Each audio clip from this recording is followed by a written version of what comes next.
Hello, ladies and gentlemen, and welcome to the Gut Wrench podcast. I'll be your host today, as I am almost, if not every day, Mocha, and this time we are in my bedroom. This is where the magic happens, believe it or not. Not much magic is happening, as of right now. But that's okay. We can hang on to the memories that we have made here at my humble abode, here at my house, or for that matter in my bedroom, where the quote unquote magic happens. And today's episode 102, and today's episode is brought to you by me. So if you would like to help our sponsor, me, by maybe purchasing something in the Redbubble store, that may or may not be in the description down below, because I haven't plugged my own products for a while. Over 119 designs, and I should say, and counting, but I have yet to update it in a really long time, because I've been feeling under duress, under the weather a little bit. Usually I'm doing these outside, and this time I just decided, you know what, I'm just gonna have to do it in my bedroom, because, well, the weather outside is, dare I say, frightful. Anyway, continuing on with the themes that I usually present, and one of those themes just so happens to be, this week, Halloween. And the big three holidays are upon us, ladies and gentlemen, because after Halloween comes the Thanksgiving, we get the turkey, we get the Survivor series, we get whatever AEW's cooking up on their end. Then we get the December pay-per-view, which is TLC most of the time. I wanna think, but it's probably not going to be TLC. It's probably going to be man, what would they do if they don't do TLC? I want to say Money in the Bank, but that's usually done in June and not in, but it makes sense to do Money in the Bank now in December, so that they'll have their Money in the Bank winner for the upcoming pay-per-view WrestleMania, which would be in April. So if that doesn't make sense to you, then it does to me, because of the fact that I know how their pay-per-view schedule most of the time ends up working. However, this week we took a look at a episode of SmackDown. Sorry about that, I had to go clean up a mess that my cat just got done making. So, if that's the case, then what I'm going to go ahead and do now is get straight to the festivities of what happened on that October night in 2015, as we look at an episode of Thursday Night SmackDown. I think it was known as at the time, rather, as the show opens with fog and, for some reason, narration, which isn't always a good thing, but it's not always a bad thing either, because I suppose at this point in time that they were providing context as to what happened, whereas though that without the narration, you would have just seen what had happened throughout the preceding weeks. But I feel as though that they could have done the narration a little bit better, rather than having someone just sat there and narrate it. I feel as though that instead of doing that, they should have had the superstar in question, and we'll get to said superstar here in just a second.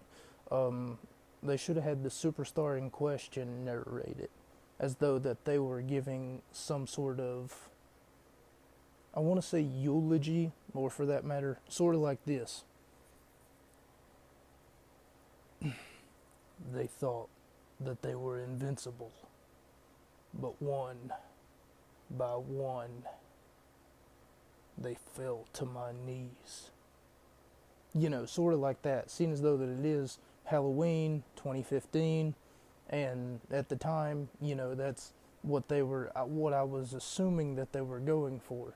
And then, spooky music would have played, and whenever I say spooky music, I don't mean like, some Dracula stock music or something like that. I mean like, heart-wrenching, almost like music that would have been somewhat sad to start off, and or for that matter, it would have been like maybe very mellow, and then it would have gotten like very action-packed and very like tense or whatever, just to help set the mood just a little bit more. I feel as though that the narration was unnecessary, because the narration was just Rich, who is one of the commentators at this time,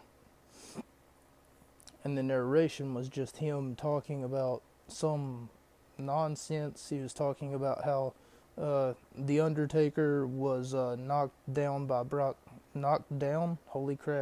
was defeated rather by Brock Lesnar. At the hands of Brock Lesnar, he was defeated at the Hell in a Cell pay-per-view 2015.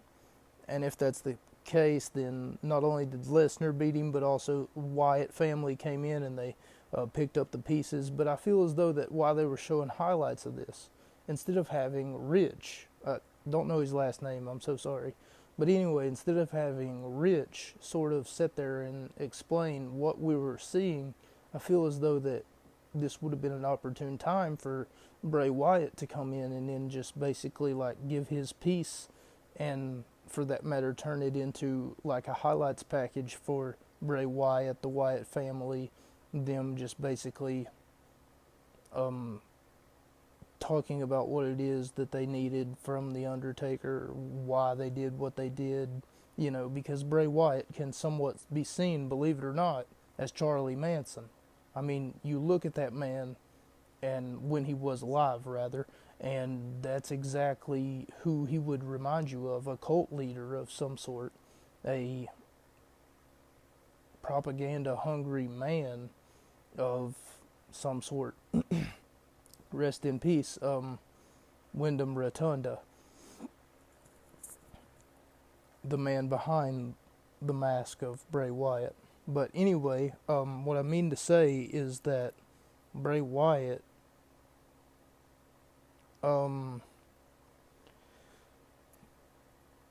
he can be seen picking up the pieces, and then it shows the Wyatt family standing over the dead man, as we see the Undertaker getting beat up by the trio. The fallen Undertaker is the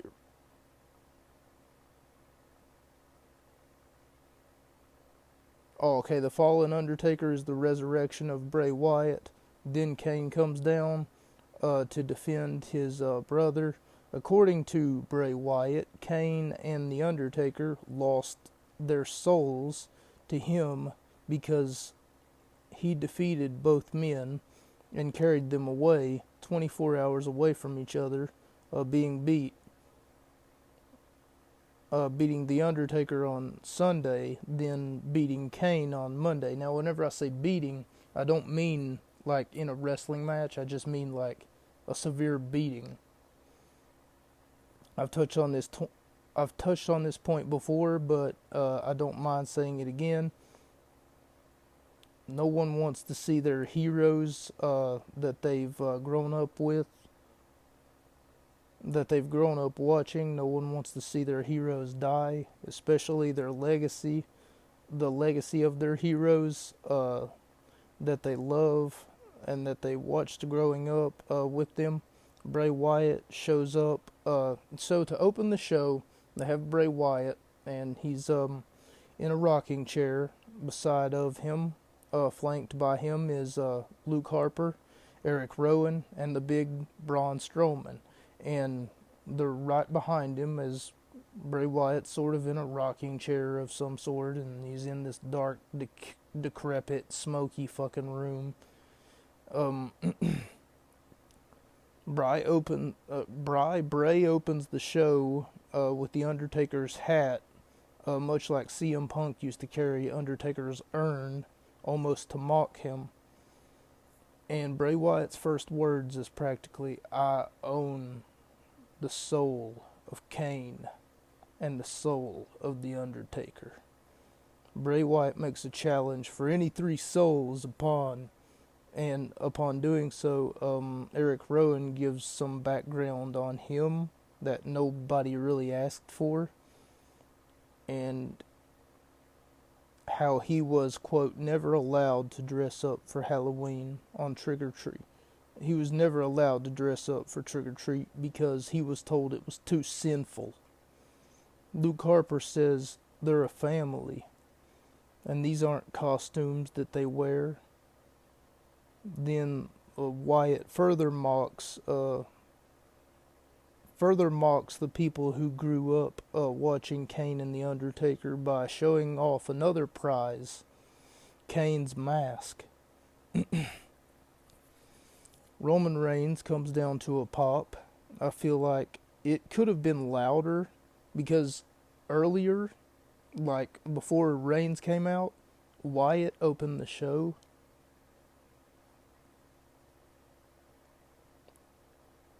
And upon Bray Wyatt opening the show, Bray Wyatt got a huge, like, just nothing but boos raining down for Mr. Wyatt. But Roman, his music hits, right?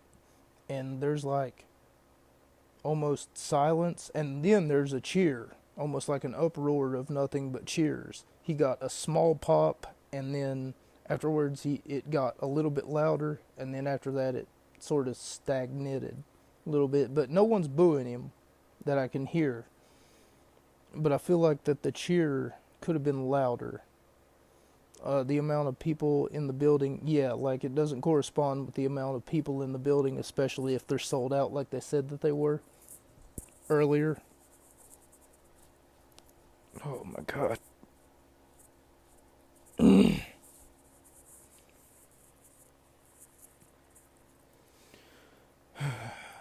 Anyway, Roman Reigns got the pop to the building. I feel like Roman should have gotten a louder crowd reaction. He's the number one contender for the world title.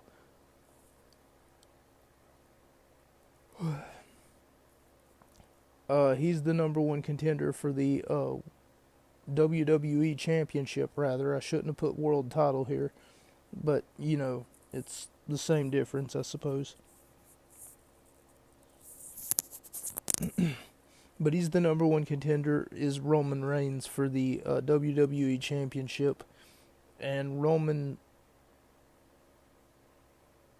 the WWE Championship is held at this point in time, though, by one Mr. Seth Rollins.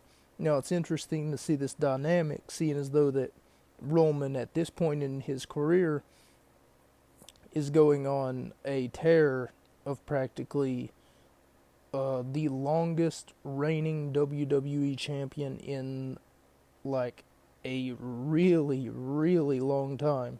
Like, if you thought that AJ Styles breaking JBL's SmackDown Championship record was something, then you should see what Roman Reigns has accomplished throughout the 2020s and the 2019 era. I've only covered maybe 3, maybe 4 of his title defenses. Let's see, Payback. We did Payback. We did Extreme Rules, which was the beginning, was Extreme Rules. So that was his first title defense, to my knowledge. But I can't remember what year that is. It must have been like 2019. But if that's January 2019 and we're all the way in 2023, then he's held the title for quite some time. But I can't recall off the top of my head how many times or how many title defenses that you, the crowd, the audience, and me collectively have looked at together. I do know that I gave his, I want to say 4 out of 5 stars for the Extreme Rules Championship match, because it was a pretty good match, all things considered. But anyway, that withholding, like I said, Roman Reigns is the number 1 contender. Oh yes, and another thing that I wanted to say was the fact that it's really interesting, before I sort of interrupted myself, to see the dynamic now, the fact that at this point in time, and this was 2015, Roman was the number 1 contender for a certain championship, if you will. And Seth was that champion, and now we've looked at the fact that Seth Rollins is practically the man to beat now, even though, I mean, a lot of you are going to be like, no he's not, because Seth has the minor championship, but that's not what I mean. What I mean is Seth has a victory over Roman Reigns, technically, because Roman got disqualified in their match. Because he took a chair and he hit Seth with it. So Reigns technically holds an L against Rollins. And I'm sure that that'll come up, while you're watching your WWE. Roman faced off against Bray Wyatt last Sunday night. They went 1-on-1 inside Hell in a Cell, and Roman Reigns won. And on this night, Roman Reigns faced off against Kevin Owens. Oh, man. Yeah, I'm getting sleepy already thinking about fucking Kevin Owens. But you want to know what I did? I went ahead and saved myself the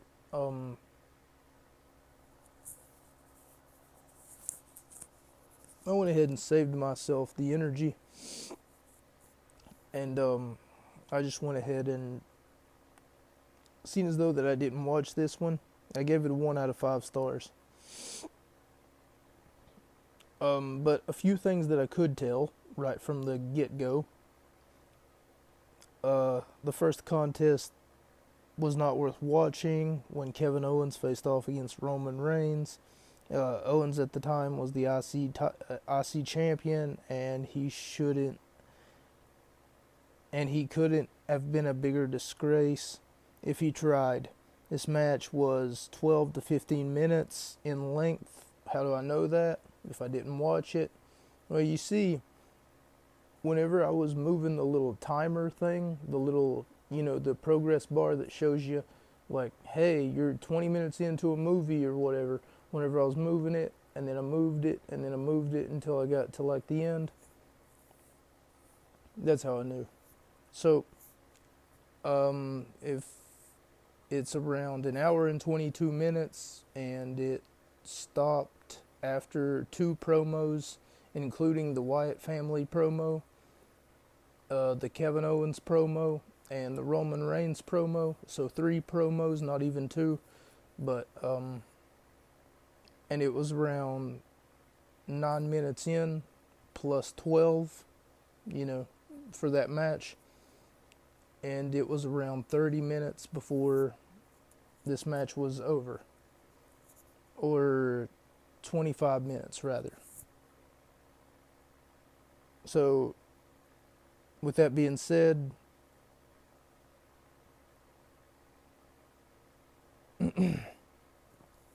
Roman Reigns won via countout because Kevin Owens got butt hurt that he got hit in the face, and afterwards he left. He grabbed his Intercontinental Championship, he tucked his tail between his legs, and he left. And, you know, a lot of you are going to say, oh yeah, but, you know, that's classic Kevin Owens, it's just heel work right there. And not only that, but Roman Reigns didn't actually beat him. He won via count out. And, you know, like, I get what you're saying. Really, I do. I appreciate the fact that you're sitting there trying to defend your... Look, I get it. You're trying to defend your hero, Mr. Kevin Owens, because he's done nothing wrong. And I pick on him on the every chance that I get. You know,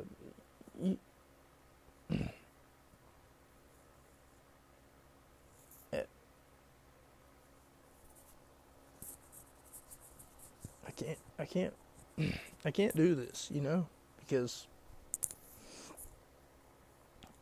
as a performer, Kevin Owens just,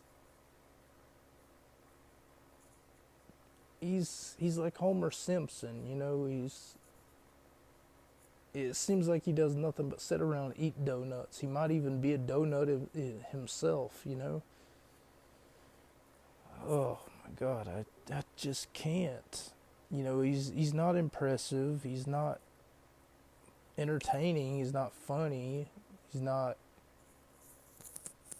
an attention-grabbing, you know, person. He's not someone who stands out that I can look at, then I can say, oh my God, it's someone iconic like Kevin Owens. No, he's mediocre. He's crap. He's smells bad. He looks bad. And for that matter, he wrestles really atrociously.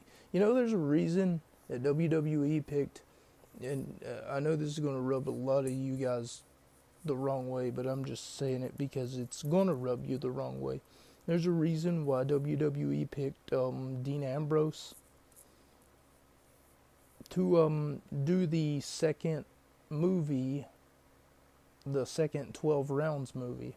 It may have not have done that good, you know, as far as critics or whatever else, but a lot of people still went out to see it.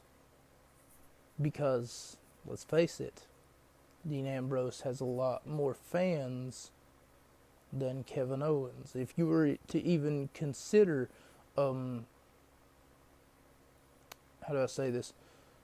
Let's take it from their de-evolution then, if this is considered their evolution. Let's say Jon Moxley, because he was Jon Moxley before he was Dean Ambrose, facing off against Kevin Steen. Now, Kevin Steen used to do this thing wherever he'd stick out his thumb and then he would say, "Package power driver, everybody." And he looked like fucking Eric Cartman if Eric Cartman had AIDS. And if Eric Cartman went on a crack binge for 3 years. Do you see where I'm going here? I'm just going to keep roasting him. I mean, he looks like a fucking clown at a birthday party. Honk, honk, you know, like the big red nose and everything. And whenever he talks, he sounds like fucking that guy from what's those fucking commercials, man? You don't need red eyes, you need clear eyes. Get new clear eyes. Clear eyes. Wow. You know that guy? The guy from The Mask at the beginning of the movie, wherever he's showing off the museum. He's had a whole lot of other roles in movies too, but oh yeah, and that's another thing. How come Kevin Owens didn't have a role in a movie? Oh my God, he's so entertaining. He's so funny. He's so... You know, look at him. I mean, he's Kevin Owens. He's the man, right? Oh, little Gravy Owens makes less than most of the WWE roster. And here in 2015, he may have been the Intercontinental Champion, but he was still opening the show, now wasn't he?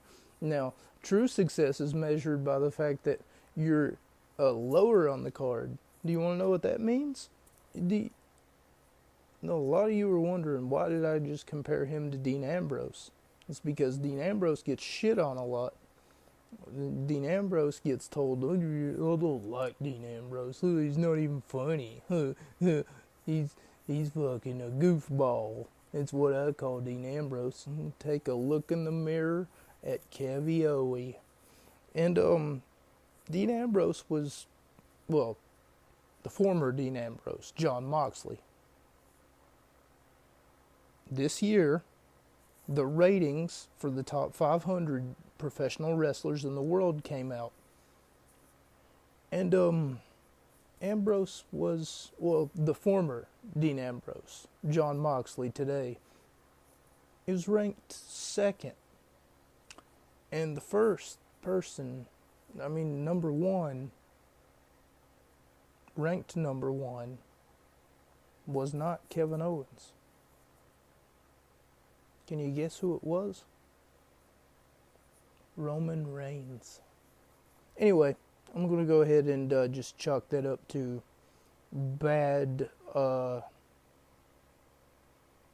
toilet water. That's what we're going to call that one. 1 out of 5 stars. And seeing as though this was a late October episode, I was not spooked. I was expecting, ghosts, goblins, ghouls, and for that matter, skeletons. The first contest was not worth watching when Kevin Owens faced off against Roman Reigns.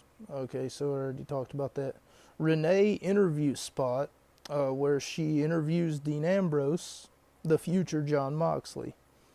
Renee asks Dean if he's going to accept Bray Wyatt's challenge tonight, and the dynamic of husband and wife really works well here, knowing now what I didn't know back then. So here's the thing. Renee, she's dressed as some pixie or something like that. She's so cute. And what ends up happening is she's got this microphone and she's just like trying to do her job. She's just like, hello everyone, WWE Universe, and my guest at this time, Dean Ambrose. And then she hands the microphone over to Dean and wants to get his thoughts on something, and then he goes, well, aren't you going to ask me? And then she says, ask me what? And then he says, ask me if I'm going to accept Bray Wyatt's challenge from earlier tonight. And then he goes, she goes, are you going to? And then he goes, hell yeah, I am. So he's just a ball of energy. Renee asks Dean if he's going to accept Bray Wyatt's challenge tonight. And the dynamic of husband and wife really work well here, knowing now what I didn't know then. Dean says he's not afraid of Bray. Renee, just because, just looks like, oh, she's annoyed. She's an annoyed bartender who keeps getting hit on by drunk men. Her husband says, I slay the dragons, I smash the zombies, I exorcise the demons. That's what I do around here. Dean says he might go down, but how many of them Wyatt boys is he going to take with him? Then a ghost appears behind Renee Young, and when he takes off his sheet, like that of a Scooby-Doo villain, he just says he says that he's Boo Dallas. And then he says, do you get it? Boo Dallas? Because the former Bo Dallas, of course. But anyway, then after we fade to black, we come back from the first commercial break. But I don't see a commercial because, of course, I pay for Peacock Plus. But anyway, we see this little did you know, and WWE does this all the time. They do these little tidbits and facts and stuff like that. Forbes magazine called WrestleMania a 5 out of 40 on their top list of sporting events. Number one, apparently, is the Super Bowl. In this order. The Super Bowl is number one. Summer Olympics is number two. The Winter Olympics is number three. And the FIFA World Cup is number four. So it's good to see, or rather it's good to hear, that, I'm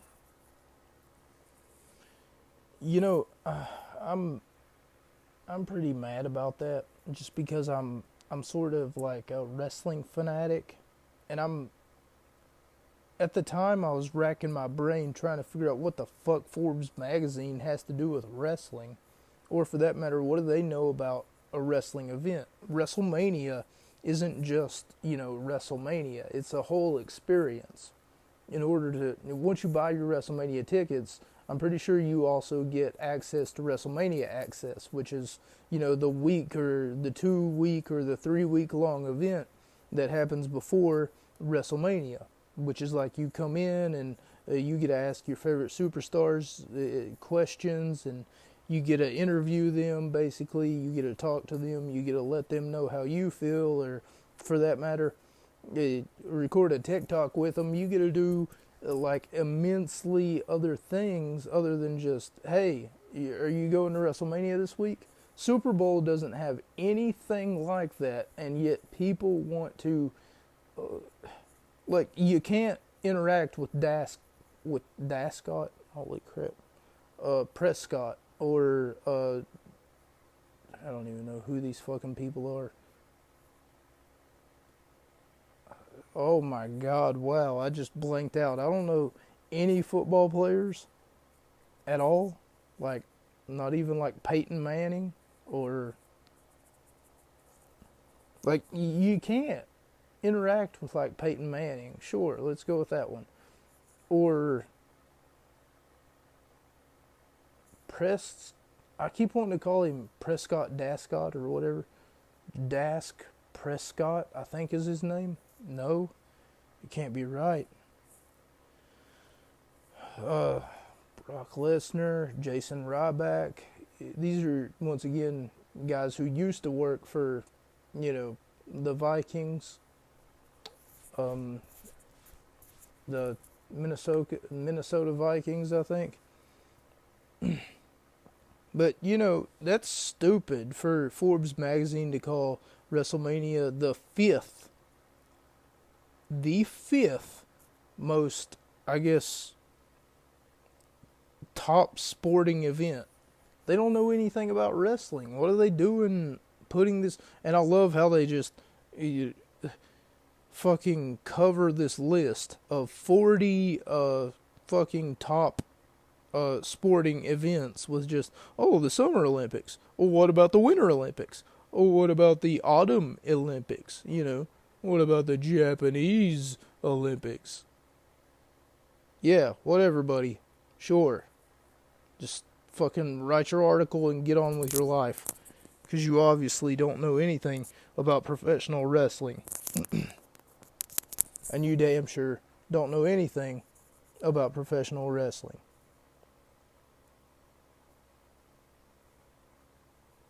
Awesome. As the Dudley Boys, versus Sheamus and King Barrett versus the Ascension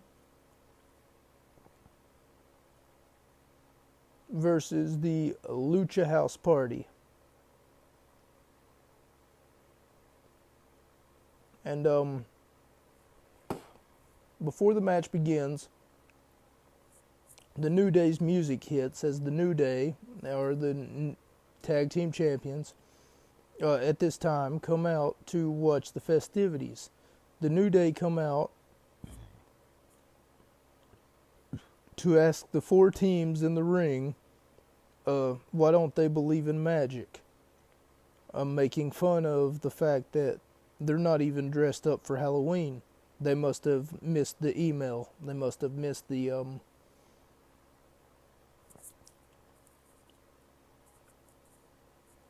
you know, commentary is making fun of the prospect of every team in the ring taking them not even taking them seriously, and B&B and Bubba Ray Dudley are in the ring blowing back and forth, trading blows back and forth, missile drop kick from the Ascension by the Lucha House Party. They're breaking the rules of the match, and I'm nitpicking the rules, but it's clear that four teams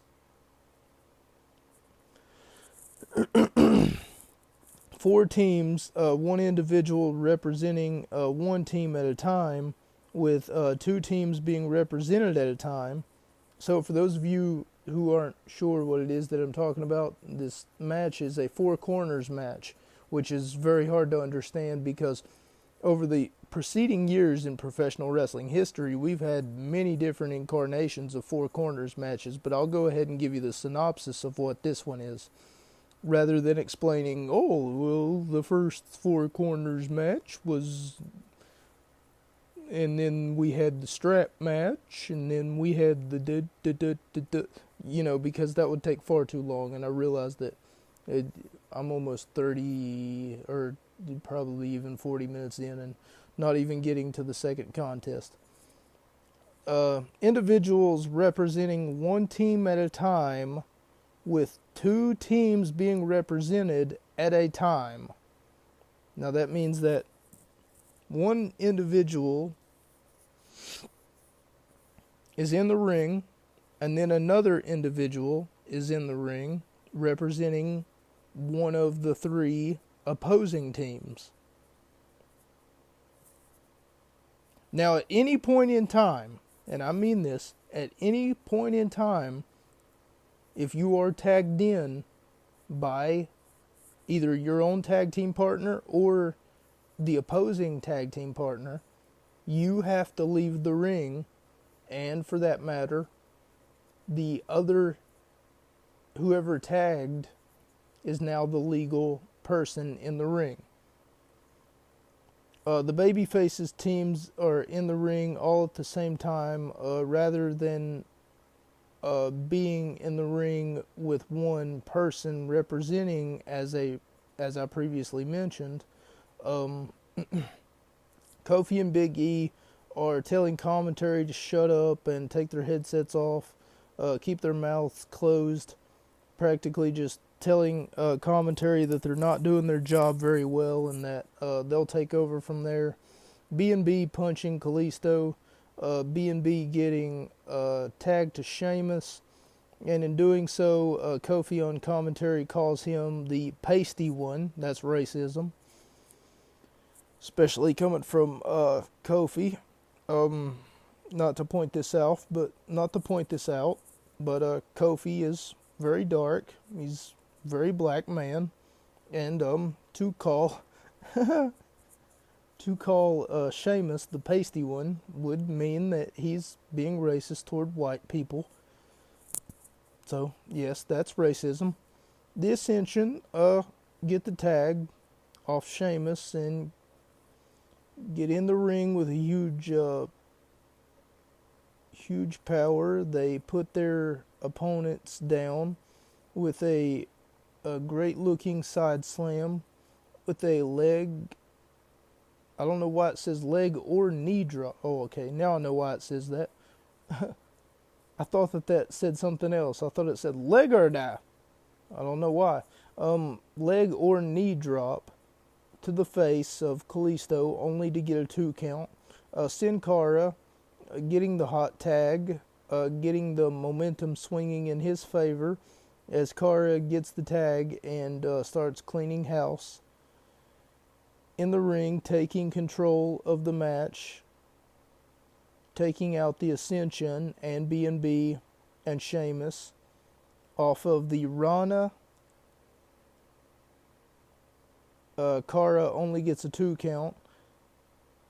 The double What's Up by the House Party and the Dudleys. Kalisto with the Salida del Sol sliced bread, number 2. And he gets a 3 count. And that is a match that I gave 2 out of 5 stars. Jerry Lawler knows what he's going to do for Halloween. He's going to dress up.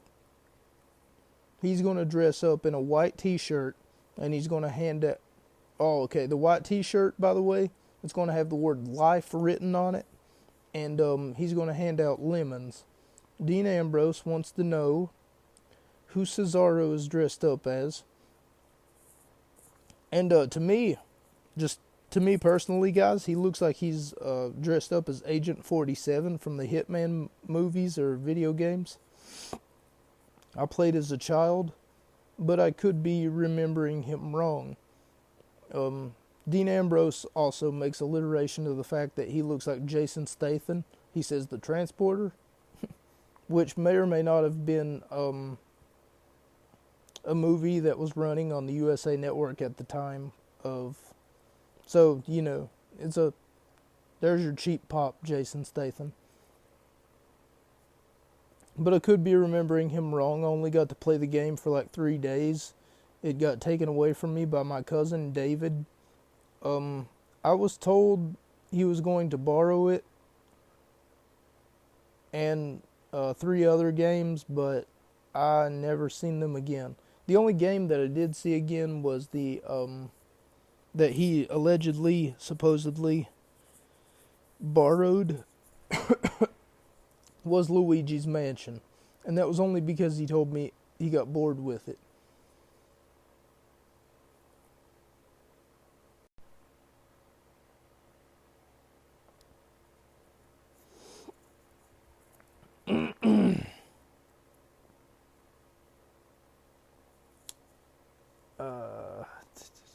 Dean Ambrose wants to know who Cesaro. Okay, yeah, I already said. Okay, sorry. Okay, Dolph Ziggler gets attacked by Tyler Breeze because of Summer Rae tells Dolph Ziggler she wants to show him what a real man looks like. And from that highlight, we see Tyler Breeze attack Dolph Ziggler, what happened last week or whatever. And from that, we get the Trick or Treat Street Fight, which I feel like that they changed the name, because at the top of the show, what I should say is, okay, well, I can't remember whether it was before or after the whole hype package that we seen surrounding Bray Wyatt, you know, taking the Undertaker's, I'm going to put this in air quotes, soul. But I want to say it was after that, because that's sort of how they opened the show. But anyway, once they opened the show, I feel like that they said that this was going to be a trick or street fight, not a trick or treat street fight. But I could be remembering that wrong. As Dolph Ziggler faces off against The Miz. And Jerry Lawler has a joke. He says, you know why the skeleton wouldn't get in this match? He didn't have the guts. Anyway, aside from his corny dad jokes, can you guess who's going to win this match? For avid listeners, and for that matter, for avid wrestling fans, you might think that Dolph Ziggler is going to lose this match, but in all reality, he wins in pretty quick succession. Ziggler with the kendo stick, caning The Miz. Dolph makes The Miz go bobbing for apples. Dolph puts a pumpkin on The Miz's head, then super kicks it off of his head. The Miz with a bit of a comeback, throwing Ziggler off his game by making him run into a set of stairs, and then the announce table. Wrapping Ziggler's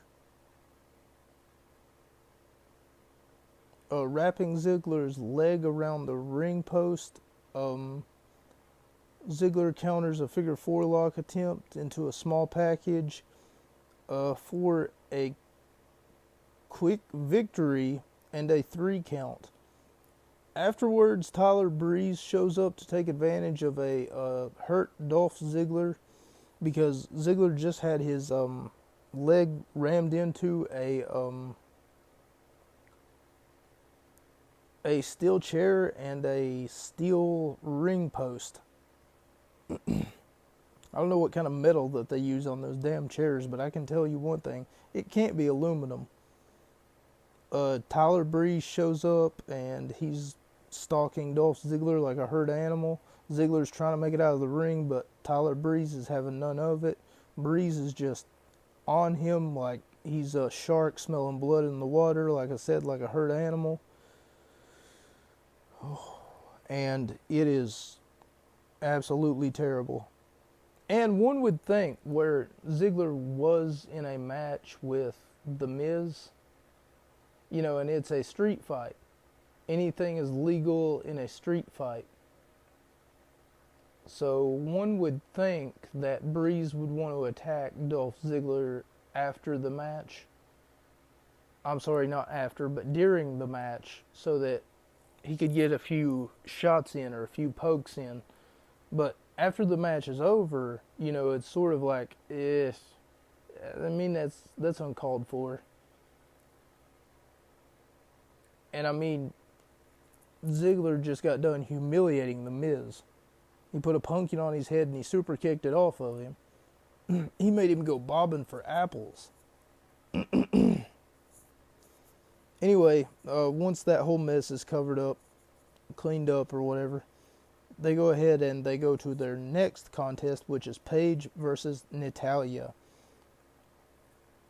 So they show some highlights from, I think it was a week ago, where Paige turned on her former best friends. 3 of the 4 horsewomen, known collectively as PCB: Paige, Charlotte, and Becky.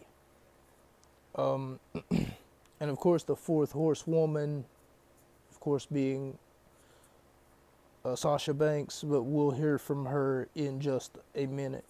Paige versus Natalya. Aggressive as Paige, straight from the gate as Natty, with a German suplex with a beautiful discus clothesline to Paige to get back some of that momentum. As soon as the bell rings, and I mean as soon as you hear the ding ding, all of a sudden Paige with a beautiful straight super kick right to the grill of Natty, and almost like drops Natalya like a sack of potatoes, so to speak. I don't know how to drop a sack of potatoes like that, but I would assume that if I was to kick a sack of potatoes, that it wouldn't drop like that as well. Have to be a big sack of potatoes. Anyway, Team Bad comes out roughly through the first half of the match and mocks Natty for her claims that, quote, someone attacked her from behind last week. And whenever someone did attack her from behind, she blamed Paige for it. And then afterwards told Paige, hey, look, we're friends. You don't have to attack me from behind. If you've got something to say to me, say it to my face, or for that matter, we can dish it out between each other. But anyway, Team Bad, BAD, stands for beautiful and dangerous, but in my opinion, this faction was sort of laughable. They weren't really any good, hence the name, Team Bad. I've talked about them before, but I only remember mentioning them in passing once before, but Team Bad was just that, bad. as bad as in not good, not like bad as in like, oh my god, that's so badass. Anyway, they come to the ring to mock Natty for the claim that someone attacked her from behind. It's clear to me, at least, that Team Bad must have had something to do with the attack on Natty last week, and they're just there to rub salt in the proverbial wound, so to speak. 2 out of 5 stars. Paige picks up the win in quick fashion. But the match itself wasn't entertaining. After the match, though, Team Bad shows up to ambush Natty after her match against Paige. Sasha Banks applies the crossface / Banks statement to Natty, just to rub salt in the proverbial wound. Dean, while getting ready for his match against the Wyatt family, meets Ryback, and I guess it's assumed that he's joining Ambrose despite the fact that they never outright say it. He never outright says his intentions. It's a little strange, to tell the truth. Dean saying that the Wyatts are savages, and are you sure you want to step on those toes? And then Ryback rebuttals with, he says he's going to step on their necks. Alberto Del Rio making his return to the WWE. He returned last week at the aforementioned Hell in a Cell pay-per-view to beat John Cena for the United States Championship. Zeb Coulter gives a mouthful of the crowd, gives the crowd his stance on immigration before Zeb Coulter's given his stance on immigration. He's said stuff like, oh, these illegals, they don't belong here. Oh, anyone from another country doesn't belong here. Now, if you know anything about the WWE, it's the fact that, well, they've got a lot of, and I mean a lot, of immigrants. So Zeb Coulter to say this is sort of shooting the WWE in the foot. But I get it. It's a played out character. He doesn't really feel this way, and for that matter, I mean, it's not that big of a deal. America was founded on immigrants, believe it or not. So for those of you who are extremely right-winged like that, he's making a parody of your character and the way that you feel about certain things. Don't be an extremist to one side or the other, is what I'm trying to say. Kevin Owens, for instance. You like him so much, right? Well, he's Canadian. So, fuck off. Anyway, Zeb Coulter comes out. He practically switches stance for whatever reason. He comes out and then says, oh, for weeks I've been preaching about, equality in the USA and the fact that we don't need these immigrants and the fact that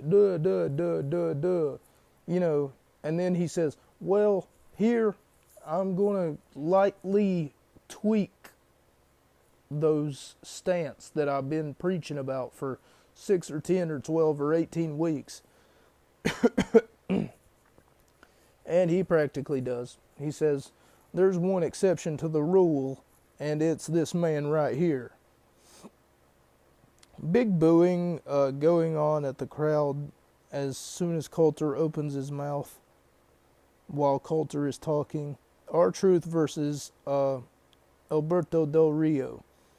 Faceplant by Truth to Del Rio, and the rally by Truth just getting off of his feet, getting Del Rio off of his feet, only getting a 2 count in the process. Del Rio with a block on the superplex to Truth, and after getting Truth,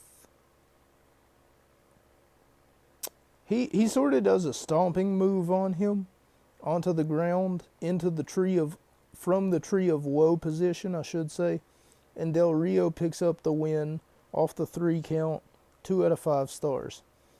Boo Dallas is at it again after trying to scare Renee Young earlier in the night.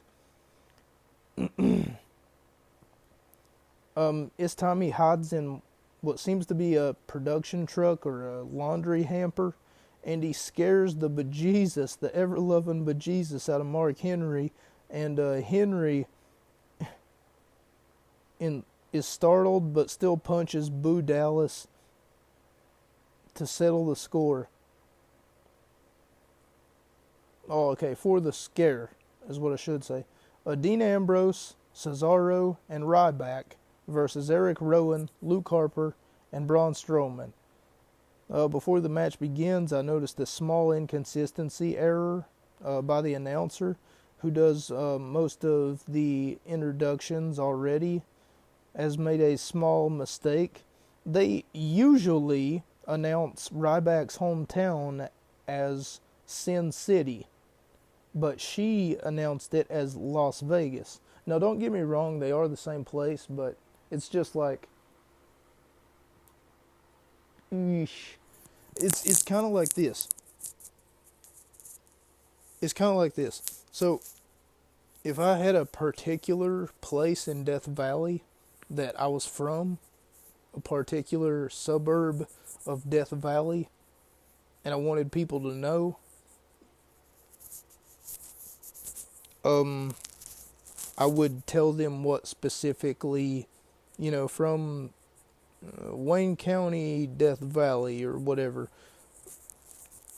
But if I didn't, then I would just want to say, from Death Valley, from the land of tornadoes or something. Like, if that's, I don't know, maybe it's just a nitpick. It's just something that I noticed. It's just usually they say from Sin City, Ryback, rather than from Las Vegas. And she doesn't even say Nevada. She just says from Las Vegas. What the hell? Ryback knocks down Luke Harper. Harper gets the tag in... Harper gets the tag, and the bigger Braun Strowman picks up Ryback, who's probably 250, 255. My God, what strength. Feed me more chants start to echo as Ryback kicks out after the Irish whip elbow to Ryback. Ryback with a spine buster on Eric Rowan, then the hot tag to Dean Ambrose. And Ambrose with the rally. Dean Ambrose cleaning house, taking out Eric Rowan and Luke Harper, both at the same time, treating them like heavy grease on a kitchen countertop, and Ambrose is the sponge. That's how good he's cleaning house. Rowan with a roundhouse kick to Ambrose, only gets a 2 count. Hot tag made by both corners. Luke Harper and Cesaro are the legal men. Cesaro now with a rally, swinging. He's not afraid of the Wyatt family. Showing he's not afraid of the Wyatt family. Beating all of his opponent from pillar to post.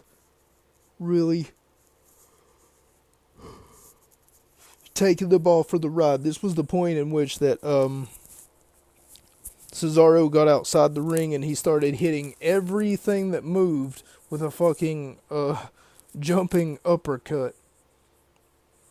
We get a "This is awesome" chant by the crowd. Cesaro, it's just like the first time, and it's the main event, but it's like the first time that the crowd is even getting involved. Cesaro only gets a 2 count on Luke Harper, and in doing so, immediately after, the near fall transitions into the crossface, which is usually something that we don't see. Usually after the near fall, they want to either argue with the referee or, for that matter, get up from the position that they're in, and then stomp around the ring for a minute, and then afterwards pick up their opponent, do the Irish whip, you know, do the lap around the ring. They do something in order to occupy a little bit of time. But in this case, Cesaro wasting no time going for the crossface, which is, like I said, something that you usually don't see. Cesaro sees a big man coming, but and whenever I say the big man, I'm talking about Braun Strowman, by the way. He's been knocked out outside the ring for the majority of this contest because of something that happened earlier. It was a dive. But anyway, Cesaro's got Luke Harper in the center of the ring, and he's about to take him for a spin. But instead of doing that, Braun Strowman's on the outside, and Cesaro sees the big man coming, but in doing so, so does Dean Ambrose, and Ambrose puts it all on the line with a great looking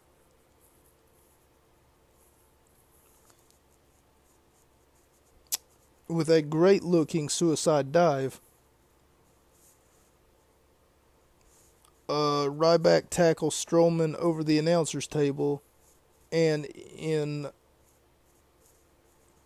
minor inconvenience number 2, we are this far into the match, and there is no rule of the standard tag team match.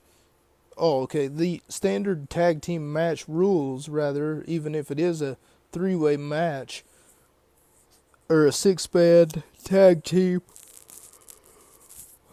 Like, the referee's not admonishing anyone. He's not looking at him and then saying, hey, get your ass back on the apron, you know.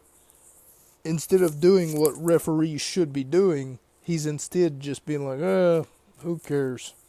I'm going to go get a donut. He's not admonishing the competitors. As Ambrose gets in the ring, despite not being the legal man in the tag team match at hand here, and he is throwing everyone around the ring. Cesaro swing and a corkscrew uppercut. Strowman picks up the announce table and throws it 3 feet. Like I said, he was under the announce table after a spot that took place that I maybe didn't mention here, but someone tackled him so hard that he went flying. He throws it 3 feet, and after Cesaro gets smacked by Harper, then smacked by Bray, Harper pins for the win. 3.5 rather out of 5 stars. I didn't like how this match ended because of the fact that it ended so fast, like the fast-paced action and the adrenaline rush that the match was to give us. And in doing so, it really did make all the competitors look really strong, because what a fight that they put up, and for that matter, what a hell of a contest that it was. And if you'll remember what Ambrose said earlier on in the night, he said he might go down, but how many of those Wyatt boys is he going to take with him? Honestly, he didn't take any of them. But that was Dean Ambrose, basically. Even though he was the main event, he was a jobber. But at the time, Kevin Owens was also the cowardly heel of an Intercontinental Champion. By the way, Kevin Owens lost his match on the same night. I don't know why people want to, compare the two, Owens and Ambrose. There's only one true winner. You know what they say, though. You gotta send them home happy. You wanna know what would send me home happy? Kevin Owens got hit by a bus. I'm walking home happy. Matter of fact, you know what? I'm going to buy a ticket to the bus that he got hit by. And then I'm going to be like, this is my bus now. My bus now. So what I would do is I would be like, hey driver, drive me home. And then in the background, like, there would be music playing.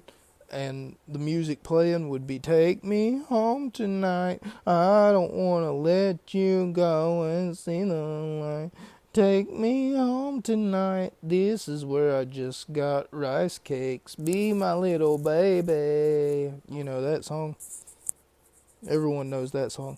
Anyway, I didn't like how fast that the match ended, and it did accomplish what it set out to accomplish, because Strowman, Harper, and Rowan looked strong, and so did the opposition in defeat.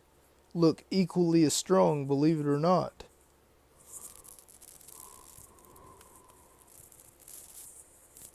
Regardless of the fact that they lost, they still looked like that they put up a hell of a fight. They still looked as though that they looked like $1,000,000. Like the Wyatt family looked like that they just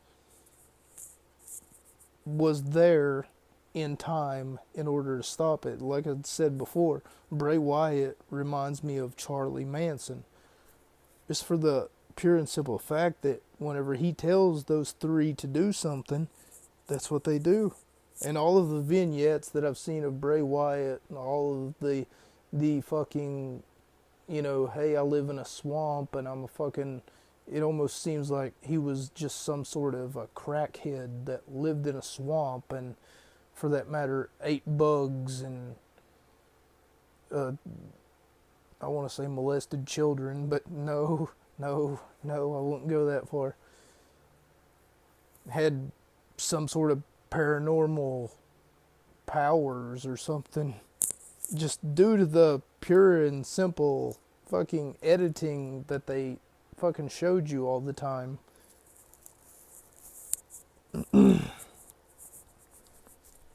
Thank you all so much for joining me. This has been the Gut Wrench Podcast, episode number 102. My name is Mocha. This has been the Gut Wrench Podcast. And, good night, everybody. That's a wrap.